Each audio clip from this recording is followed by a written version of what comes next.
favorite topic of the day right here, sales. We love sales, right? Everybody wants to get their foot in the door and be the great salesman, salesperson, sales representative. And so we have joining us today, actually I'm going to let them kind of give some background on themselves as well. Hold your applause to the end. Doron, Tamari,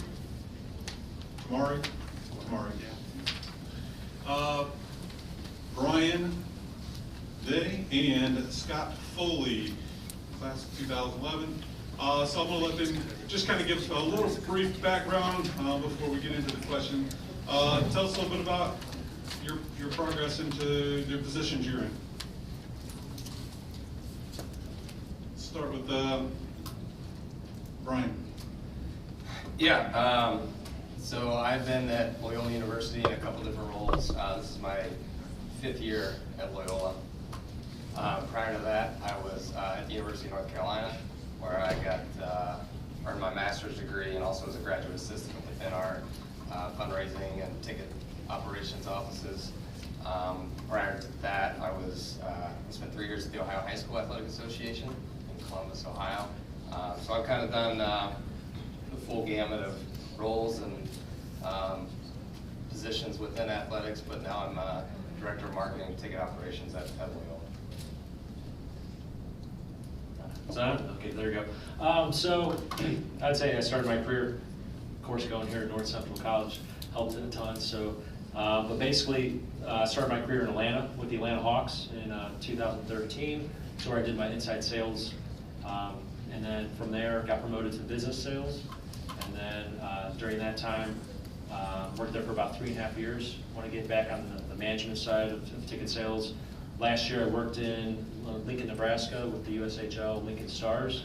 And then currently, I'm with the Chicago Dogs, launching that new team, doing the premium side of ticket sales. Good afternoon, everybody. So my role is a little bit different, but I started in the sports industry as an undergrad at Maryland, where I worked in the marketing department and the athletic department on campus. Then worked at Ohio State for 1 year, fan experience and promotions. Went to North Carolina. I was a year behind Brian, actually, same program. Did 1 year in marketing and then 1 year in sponsorship. And got my master's, and then spent 2 years at Iowa State doing marketing, again, for women's basketball and volleyball, group sales and tent sales. If anybody's seen the Cyclone tailgate tents, they're very popular on game day.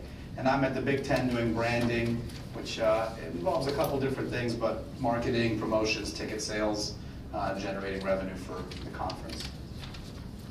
Very good. So we'll start with just kind of discussing the idea that the single largest contributing factor to increasing attendance.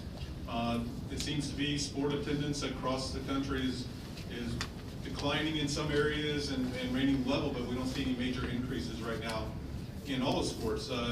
So is there one contributing factor that you can identify that increases fan attendance? Well, I mean, the big one, the obvious one, which is unfortunately outside of our control, is for us, basketball is our main revenue generator. So on-court performance, excuse me. Loyola has been struggling for the last we haven't made the NCAA tournament in the last 30 years. So in a lot of ways, we have lost, our fan base has dwindled from those years. But this year we are actually, have a 2-game lead in the Missouri Valley Conference, 22-5. So we're looking pretty good. So that's for us, that's been one of the main factors in increasing our attendance and getting, especially in Chicago. In Chicago, there's just too many options, too many teams for folks to invest in a program that hasn't been winning for years. But of course, that's outside of our control. So what we've tried to do is just create every year, get our fan experience a little bit better, so that when we have started to have success on the court, that we can capitalize. So we're not, trying to be reactive. We're proactive. We're ready for this. So I mean, again, being prepared for when The on-court success does happen, has been our main focus the last couple of years. Well, with the Dogs being a new baseball franchise, can't really say how attendance will be. Currently, sales are going great, but speaking with, I guess, what the Hawks struggled through in the NBA, their CEO, Steve Koonin, he always mentioned that television was probably the main factor of why attendance was low. They just struck a new TV deal at that time, and he said we have to focus on the experience of getting people into the building. So it's starting from when they really buy their ticket, as you learned the last panel, buying your ticket online to going parking to going into the venue. It all starts with the experience. So focusing on the experience and getting people in the arena at that time was the main focus, and then being able to have them come back and wanting to come back. And also with my time with the Lincoln Stars, USHL has a smaller hockey league. We focused again on the experience, having fun promotions to get people to want to come to the game to help ticket drive. I think they both hit the main point. I mean, television has been a boon to athletics financially, but it's also created a lot of issues with scheduling and with the focus on really the matchups being great for television, and you can watch it on your phone, on your tablet, all that stuff. So it's awesome for fans, but it does create sometimes a competition with the event itself, where somebody's thinking, I have to park, I have to buy tickets, I have to pay for meals, all that stuff. So we love that aspect of it, but at the same time, we definitely try to make the experience, for me, for example, women's basketball right now, we have the men's tournament and the women's tournament at the same time. So women's basketball tournament is already sort of difficult to market to, and now I'm going head to head with our own men's basketball tournament in New York. So we try to create special ticket packages, we try to do daily giveaways, promotions, things like that to generate interest from fans that maybe aren't our usual fans who are already tuned in to the team's social media accounts or following maybe people in the local market and things like that. So I think the experience factor is key, because you have to differentiate yourself from watching on television. Being at the arena has to be that much better and special, and that's I think a key thing for teams across the country. And just to make a note of, keep talking about television, it's interesting we had to recognize that us as an industry, at the macro level, we made the decision that the TV audience is a much higher priority than the live audience. So game times, we let TV make those decisions. So if I'm a Northern Illinois alum and football fan living in Chicago, I can't do season tickets because half the games are on Tuesday nights. So how do you fight that? When we were in North Carolina, all of our early season football games were at TV dictated were at noon. If you've been in North Carolina in August and September at noon, it's about 100 degrees. There were heat-related emergencies all over the stadium. If we could have played that game at 6, it'd be 75 and the most pleasant afternoon of football you can imagine. So that's kind of the decision that's been made, is TV audience is the priority. TV timeout. So you're sitting, every time there's a change of possession or a whistle, you're going to a TV timeout. You're sitting in your stands. You got 4 minutes where you're sitting there. If you're watching on TV, you can flip the channel. So we just have to recognize that that's the world that we're living in, and how, as a sales staff, how do you combat that when you're trying to design your event experience? So off of that, would you say that television and technology is the biggest threat to the game attendance live? Threat is, again, it benefits the teams, it benefits the schools, it benefits programs. So I don't want to call it a threat like other things that are cannibalizing or hurting in other ways, but for the live attendance aspect, it definitely creates the opportunity for every fan to decide, I'm just going to watch at home tonight, or it's cold, it's expensive, it's whatever excuse you want to come up with. And we see it for student attendance at college football and basketball games, we see it for season tickets and things like that. People have to make that decision. And so to Brian's point, yes, the television consumer is driving a lot of the decision making, because that's how the channels generate their revenue.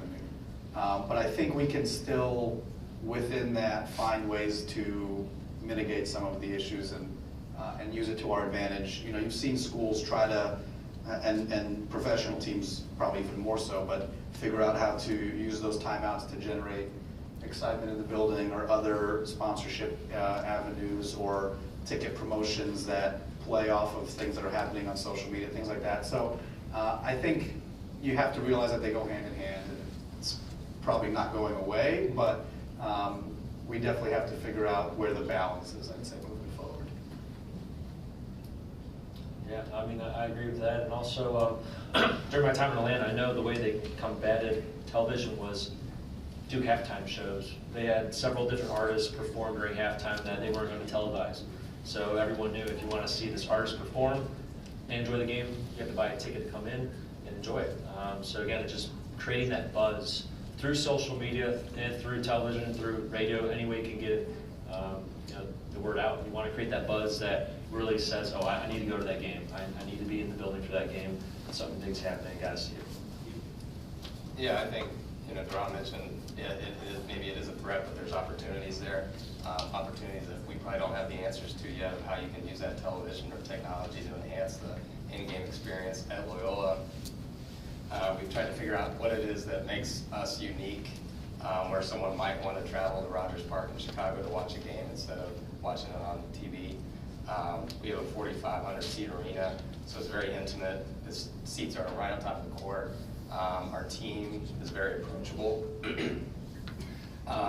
And we only have one concourse level in the arena, so when the team leaves the court to go back to the locker room or after the game, they have to walk through the crowd to get to the locker room, which creates some challenges, but it also creates some opportunities for us to really highlight that in-game experience. So we have kids lining up. They know they can see their favorite player just on the concourse walking back to the locker room. So kids line up on the concourse to give their player a high five. They stop and talk.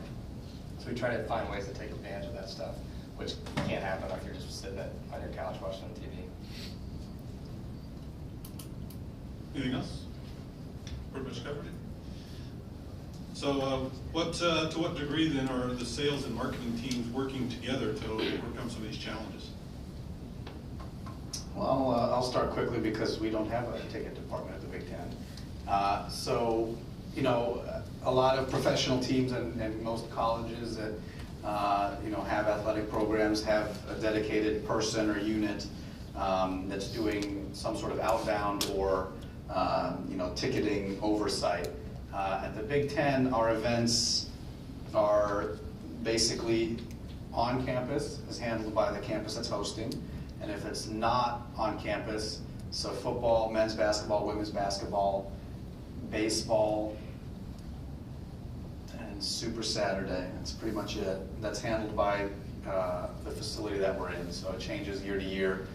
Men's basketball next week, or 2 weeks, is in Madison Square Garden. Women's basketball is at Bankers Life Field in Indianapolis.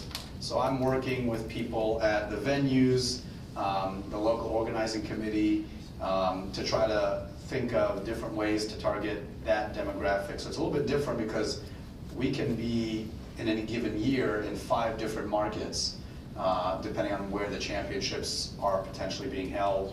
So that's 5 different fan demographics, it's 5 different markets to figure out what advertising we're doing. It's all sorts of these moving parts. So it makes it very fun and also a bit of a challenge. But we work hand in hand to, again, you want to create awareness on the marketing side to push the ticket sales, to create attendance, to create a great atmosphere. And then your production, which my department also oversees, then has to be great for people that are in attendance. So it's all basically a funnel. And there's a sales funnel that I'm sure you guys you know, deal mostly with. And then ours is the same type of thought process of making sure they know that there's an event going on, that they're you know, easy to buy tickets, how to get them to come, and then when they're there, they have a great time and share it and talk about it and enjoy. So I think it's imperative that the marketing and ticket sales people really work hand in hand and are on the same page, that the programs all work together and it creates reasons for people to attend, like we talked about. Yeah, I think the way sales and marketing work, marketing will help sales build packages that focus on a certain market or target market that you want to get into the building. So for example, if you wanted to create a family night, family night 4-pack to get family 4 out for an affordable price, they also get maybe a t-shirt or a food beverage coupon as well that they can use in the game. That can be very intriguing for a family instead of sitting at home. Oh, let's go take advantage of that. It's a good price. You get a ton of goodies with it. So that's a good route. Or focusing more on the business market, so you can entice the business community to purchase tickets for their clients or to reward their employees, so you can get that type of market into the building. Or if you go with groups, you focus on schools, youth leagues, you get a youth night. So different things you can do that marketing can help with, marketing to those groups that will intrigue those markets and individuals to come to your game will help. Yeah, it's an interesting question for us at Loyola. Scott, you probably can the same way with the dogs, but our marketing and sales team at Loyola, you're looking at them. We're a pretty small staff. We had a director of ticket operations was myself, and then a director of marketing who recently took another job. And we've decided to restructure and just combine those two areas, marketing and sales, just because we work very closely together, obviously, but we're trying to accomplish the same goals. So we've combined the marketing and sales functions completely now, and we're looking to make a hire to build the team a little bit more. But so yeah, we just decided that we're working to accomplish the same things. Let's get on the same page and be one department, one team. Yeah, with my experience, minor league setting, it's easier to work with marketing. With the pro level, again, I was just focusing on selling. I wasn't interacting with the marketing as much as more of the management and directors. But it just seemed like in a minor league setting, you get a closer relationship with marketing. They'll ask you questions. They'll come right by your coop. Hey, how can we help you? Or let's talk through a few things and see how we can really narrow in and help you out and sell some more tickets. So that's one thing that I've enjoyed being in more of a smaller team setting. So is there any technologies that you use to help you with your sales process or getting to repeat sales? Well, I focus on corporate with the Chicago Dogs, so I'm doing more on the premium side. So I'm utilizing LinkedIn quite a bit, so that social media platform. Because sometimes it's tough to get through to the gatekeeper, quote unquote, and try to get to that decision maker that you need to. Or there's several decision makers now, going from 2 to 5 people that you have to try to get an interaction with. LinkedIn, I found out you can bypass the gatekeeper and figure out your decision maker quicker. You can message them directly, they'll message back. So I've utilized LinkedIn quite a bit. Haven't really dabbled in Facebook or Twitter, just because I am focusing more on businesses. It doesn't seem like that's so much working, but old school, going canvassing, driving around to buildings, seeing what businesses are in there, just introducing yourself, doing the personal interaction. I think might have been lost a little bit, not going on the phone so much, just going right up to someone and talking with them, having a good conversation. That's helped a ton as well, so that's what I've been using. Yeah, since we do have a small staff, a small budget, we got to be pretty strategic how we use our resources, and technology definitely comes into play there. You'll never hear a Loyola basketball commercial on the radio. You'll never see a billboard, just because that would blow our marketing budget, just having one billboard. So we do a lot of digital ads, social media ads, and then for lead generation type of thing, I'm looking at a lot of social media again, who's interacting with us on Facebook and Twitter. Let's get some background information on them. They comment on everything we have, but they've never bought tickets. Why is that? Our email marketing system, looking at who's opening our emails, who's clicking on what. So again, without having a huge staff, you have to be pretty strategic about how you spend your resources, spend your time. I'm sort of on the opposite end of the spectrum with Brian, obviously, with the Big Ten. We utilize a company that does retargeting for us. So you guys all know retargeting? Yes? No? Maybe so. If you've ever been on Amazon and you click on an item and then it appears for the next 6,000 websites that's retargeting. So it works. And so we utilize that, generate display ads, search ads, and social media ads. And then if you click or like or share whatever, it'll then appear and hopefully generate some sales. And the cool thing about that is we actually don't have an email database. It's something that we went away from a few years ago. So what we do is, what do they call them, like lookalike? Facebook lookalike. Yeah, the Facebook lookalike profiles or groups. It takes people that are fans and then tries to create people that, based on those same features and demographics, would be your fans, and tries to mirror that and extrapolate out, so you get more people that maybe don't like your page but would, based on their behavior, things like that. So technology in terms of social media, obviously, as you guys have seen, is used by a lot of different groups for good and bad, but for sales has been a great resource for us. So we do organic and promoted social media posts, and then working with, it depends on different things and depends on the market, but like for men's basketball and football, we see a definite return, so we continue to do that. For women's basketball and hockey, it wasn't really there, so I took those dollars and put them somewhere else. So you just have to sort of calibrate where it works the most. But I have used LinkedIn, for example, to do corporate sales at Iowa State for the tailgate program. So it really just depends on who you're trying to reach and what you're trying to get them to be interested in. I want to switch gears just a little bit, just to play off some of that. What characteristics then is required by a sales professional entering the field now? Quite a few. I think the ones that pop out to me: persistence, coachability, passion, integrity as well. And those are the ones that just pop out, especially persistence. I mean, there's going to be a lot of days. Basically, my whole career has been, I wouldn't say a failure, but I've failed so much that I've failed more than I succeeded. But I've gotten to the times I've succeeded been so good, or just enough that I'm here in my position now. But you got to be able to deal with rejection, especially on the phone. There's going to be a lot of no's. You got to be able to go to the next call and believe that next call is going to be your next sale. That's going to be the opportunity that you need. So I think persistence is huge. Yeah, I would echo everything you just said, and I would add, I don't know the best way to put it, relationship management maybe. So for us, we have a pretty small season ticket base.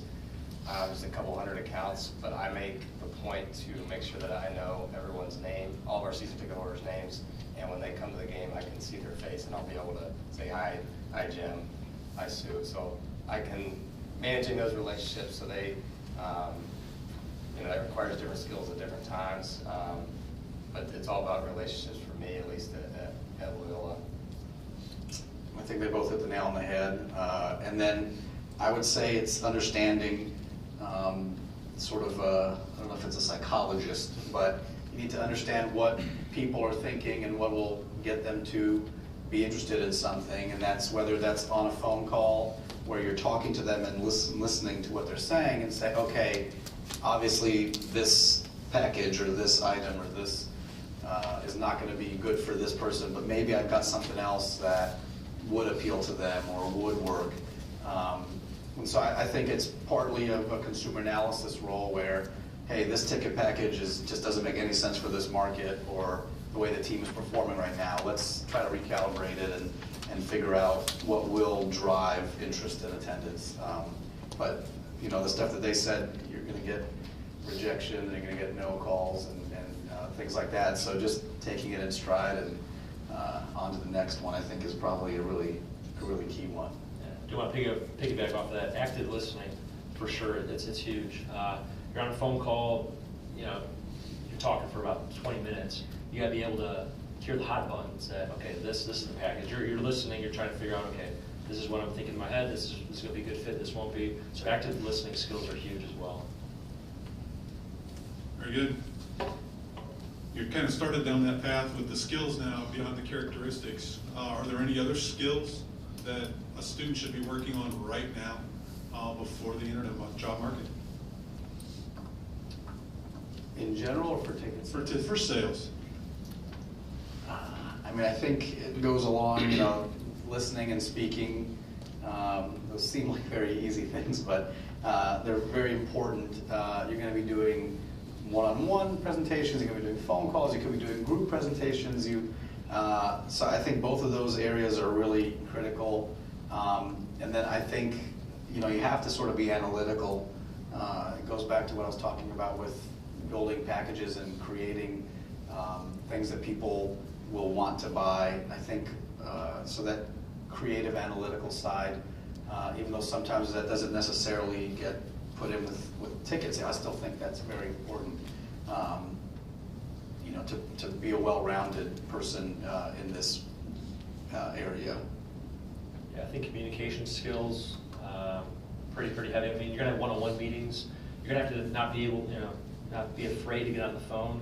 A lot of individuals are more of texting or communicating that way. You gotta be able to articulate over the phone within a few minutes to be able to capture that imagination, to set up a meeting, and then from the meeting have a face-to-face meeting with them. And then from there, either have an arena, ballpark tour, or be able to convince them to jump on board with your product. So communication skills are huge. If you can refine those during college experience, that'd be huge. Yeah, I would agree, and I was going to mention the same thing, communication. And it doesn't need to be something that is that formal. I mean, you can work on your communication skills when you're checking out at the grocery store, just strike up a conversation with the person in the line next to you or the person checking you out. I mean, that helps. That gets you better at communicating, better at one-on-one, better at listening. So that's just some little things that you could be doing. All right, so now I'd like to open it up to the audience for questions. Hi, yes, Jacob Vanderlee. What are some creative sales pitches that you have made to secure a job offer, and have those same sales pitches been used to sell? To secure a job offer? Yes.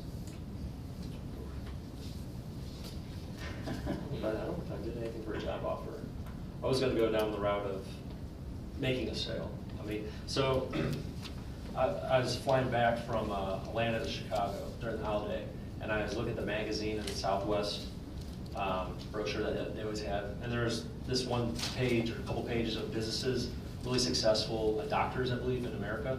So I was looking through, just trying to see if there's anyone from Atlanta, and so happened to be there was an orthodontist. So I was like, oh, well, I'll save that for later. Took a picture of it. When I got back to Atlanta, gave him a call, mentioned to him, hey, saw you in the Southwest magazine as it's flying. He thought it was great. He's like, oh, that's awesome. Yeah, come in, let's talk. Let's see what you have to offer. I didn't even try to sell him on the call. I just said, hey, I saw this, I'd love to meet. Met with them. 2 meetings later, they bought sponsorship plus season tickets in the club. So, and that was over, tickets alone was over 30,000. Sponsorship I didn't deal with, of course, but I mean, that was a really unique pitch that I didn't really sell him on the call. I didn't try to sell him. I just said, hey, I saw this. I thought it was really cool. And he agreed. And he's like, yeah, let's meet. I mean, I like how you sort of researched me or found me in a unique way. So I thought that was probably my most unique pitch without actually trying to pitch. Did you get any work done or not? Good, I'm glad. There you go. I'm going to take it a little bit differently, but basically the way I go, or I've gone into interviews, is at the end of the interview, and this is probably a little bit of the sales process too, you need to leave where obviously you want the job and all that, but they can't have anybody but you in that position. Whereas when you speak to somebody for the sales pitch, when you leave, of course you want them to get tickets, but they can't go on without the tickets, right? Or they have to be in the venue. You know, you talked about being in the venue and being in the arena and all that. When I was a kid, this is how my whole career in sports started. My dad was like, let's watch on TV. I grew up in Jersey. I'm a really big New Jersey Nets fan. There was like 6 of us. I was a diehard. But I said, we have to go to the arena. I have to be in the building. I'm here from the last row. I need to help the team win by yelling and things like that. And my dad was like, I'd rather sit on the couch and this, and you know, so to me, to be in the building, you're part of it. Whereas watching it on TV, you're seeing something that's unfolding and it's, you know, you have no role. And so that's sort of, to me, the sales process, like they've talked about, you have to create it so that in the building is better than watching it at home. And as you apply for jobs, that you're the candidate they have to have. In addition to them giving you a job, you're going to set them up better than, or do better than whoever else they could be bringing in. So that's just the mindset that I try to bring to a job interview is you're their best candidate, not that this is a job that you want per se, even though you do, but that just have to go into it. I don't know. Anything to add? John, anything to add? We're good on that one? So let's talk a little bit, because you mentioned now a couple times, the sales process. What is the sales process to your organizations, respectively? Do you have a defined blueprint that leads to a sale?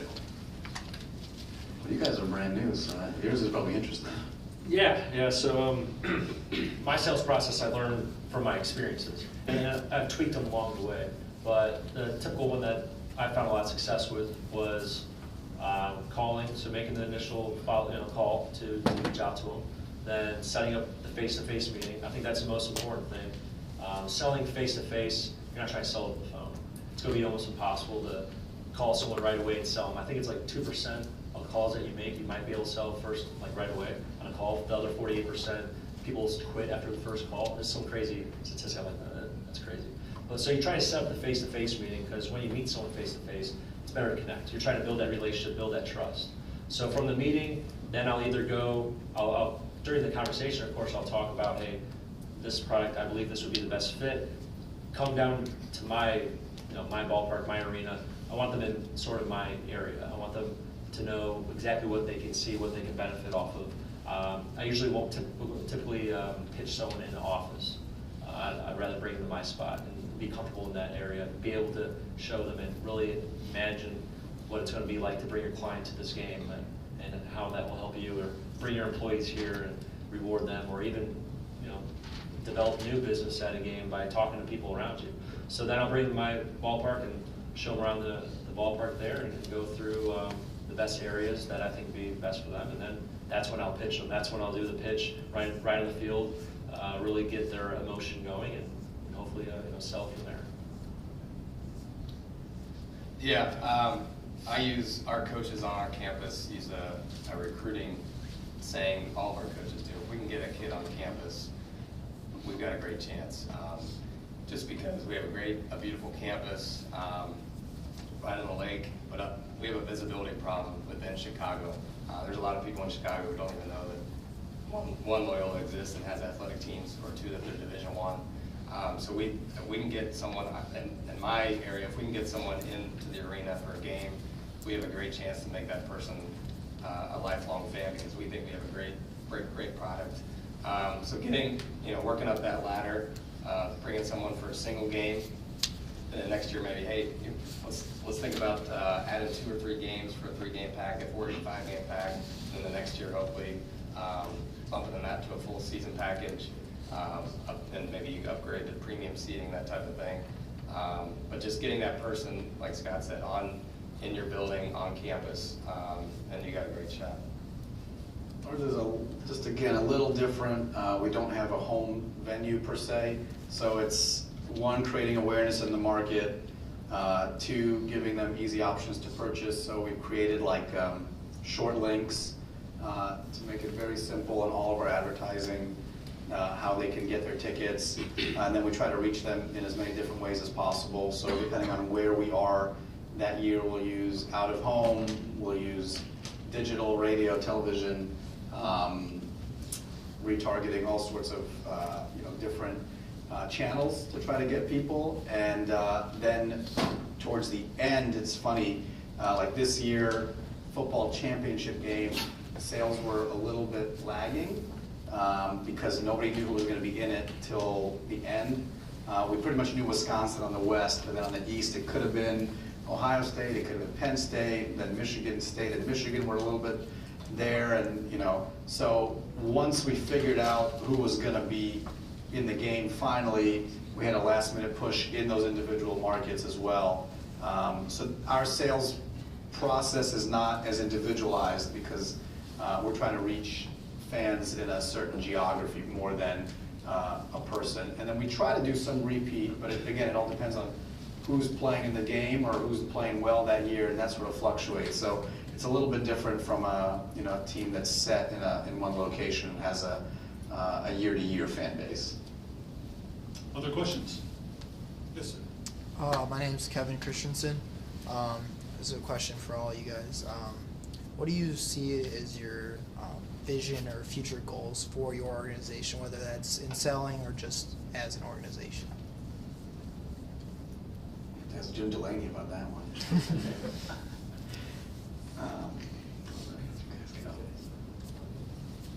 All right. I know with the Chicago Dogs, it's Make Every Day Fan Appreciation Day, so we're all about the experience. For sales-wise, yeah, of course, we'd like to sell out every game for every year that we exist, but we know the first year, we're trying to actually focus on so many season tickets sold, so many groups sold, so many packages, so many individual tickets. We want everyone to be able to experience who we are our first year, because we believe that the experience that you'll see on the field with our ballpark is going to be second to none in the market. So that's what we're going to try to sell the second year. And then from there, that's where we're hoping to get a ton of sellouts. I mean, it'd be, yeah, if we sell every game for the first year, that'd be great, but we want to be able to lead into it and have it make sure all the years coming up, we're doing great in sales. So we're really dividing the ballpark up and how we want to break down the sales. So it's a little different than, I guess, typical teams, but that's what we're trying this year. Yeah, I would say same thing. I mean, I mentioned we had a 45-seat arena. We're only averaging right now 2,500 a game. So we've got a lot of room to grow attendance-wise.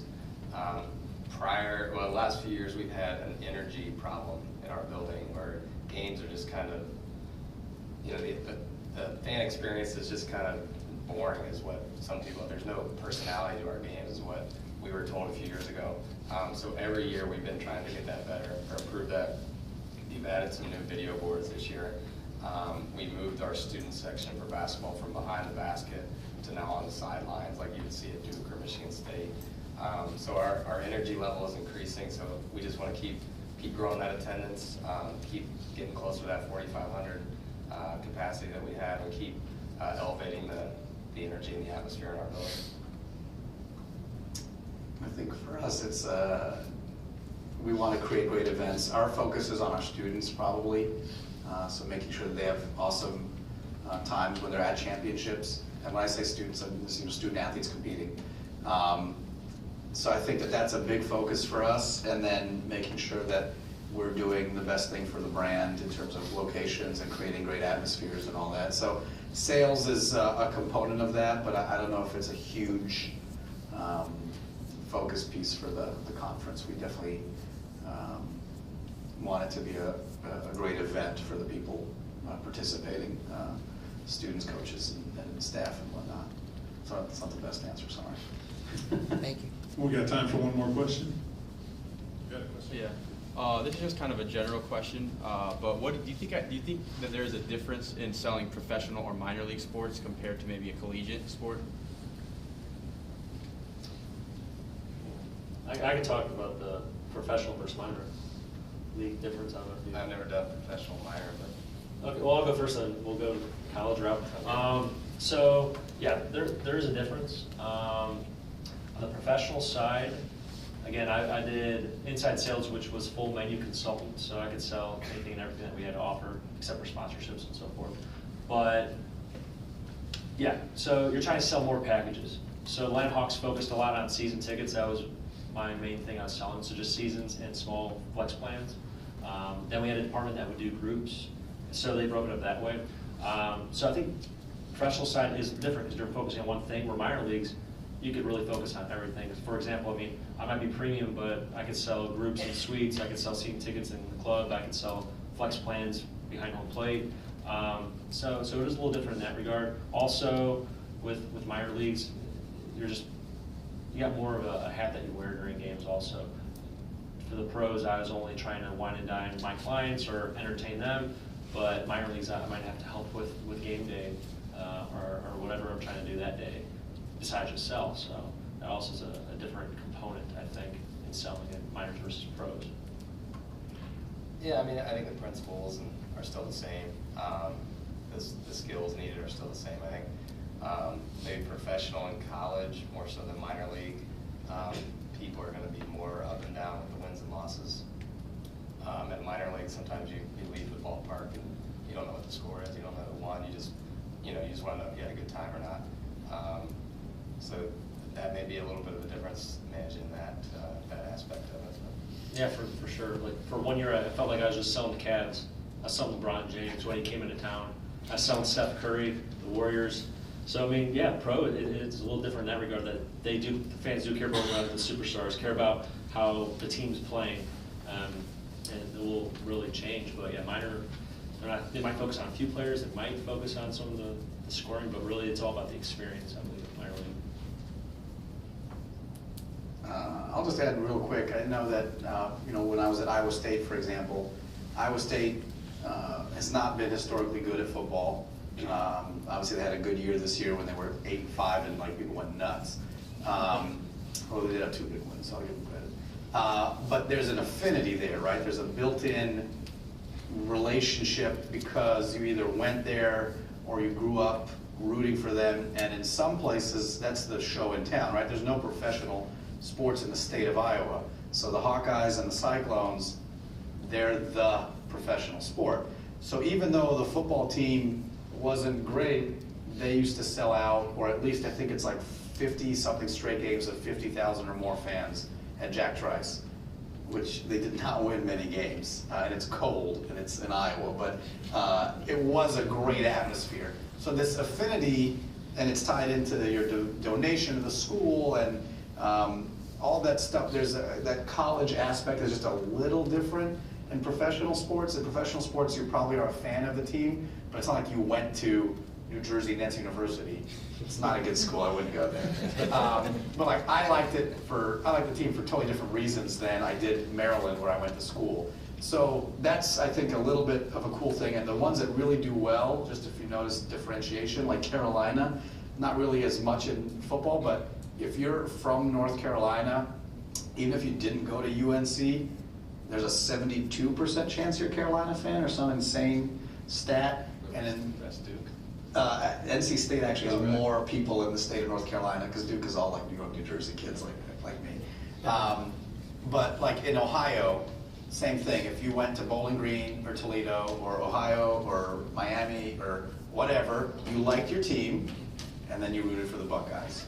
And so that's how they have 106,000 every Saturday and still generate donations and tickets and all that. So professional sports, it's a lot of experience, it's a lot of wins and losses, it's a lot of matchups, nights of the week, promotions, all that stuff. And there are certain cities that really do have that connection with the team.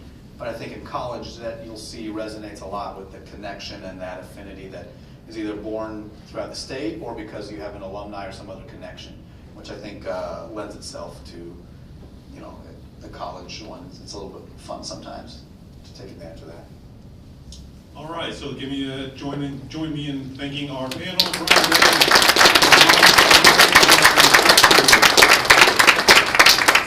Thank you, everyone. Take 15 minutes before the final marketing release. We can literally be selling tickets here. Well, the Ravens. My friends were joking.